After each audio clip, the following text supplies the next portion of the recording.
నమస్తే. Welcome to Andhra Prabha. నేను వంశీ.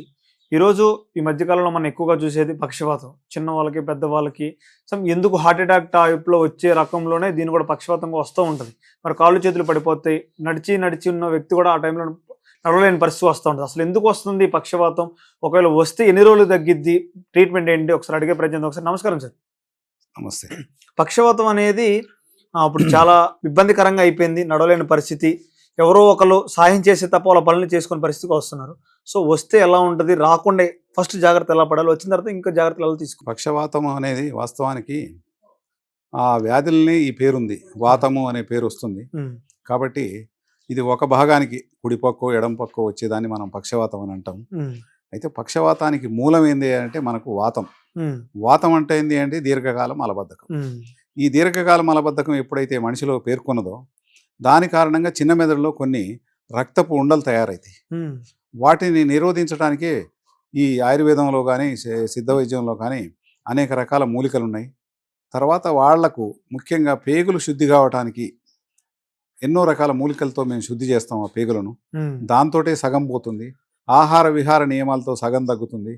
అనేక రకాల మార్గాలతో ఒక వారం 10 రోజుల లోపల వాళ్లకు స్వచ్ఛత చేకూరేటువంటి మాత్రమైన విద్యలు ఎన్నో ఉన్నాయి. అంటే పక్షవాతంతో పాటు పిట్స్ వస్తూ ఉంటాయి కదా.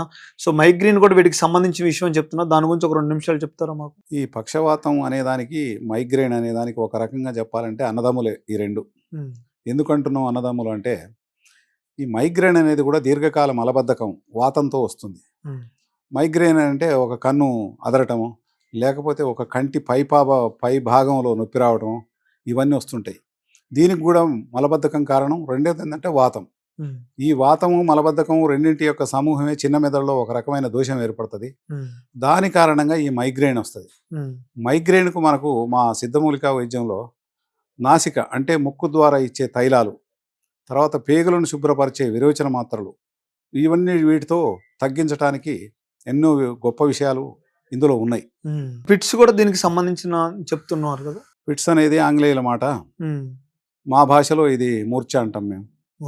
మూర్ఛపోవడం అంటూ ఉంటారు. ఈ మూర్ఛ అంటే వాస్తవంగా ఒక చెట్టును నరికితే నేల మీద పడిపోద్ది. అదే రకంగా ఒక వ్యక్తి ఫిట్స్ ఉన్న వ్యక్తి రోడ్డు చూడడు, దారి చూడడు, ఓ కాలువ చూడడు, ఏడు చూడడు, ఎక్కడనో ఒక చోట పడిపోతాడు ఘోరంగా. దీన్నే మనం మూర్ఛ అంటాం మేము మా భాషలో. సరే, ఈనాటి భాషలో ఫిట్స్ అని మీరు అంటారు.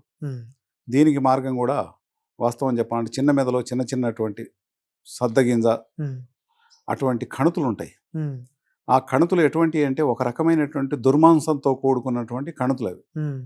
ఆ కణుతులను పోగొట్టడానికి మార్గం ఏంటంటే ఒకటి పేగులను శుద్ధి చేయటం ఒకటి, రెండవది నాసిక ద్వారా తైలాలు మూలికా పసర్లు వేయటం ఒకటి, కడుపులకు మందులు ఇచ్చేటువంటి సింధూరాలు కొన్ని ఉంటాయి, ఇవన్నీ ఇవ్వచ్చు.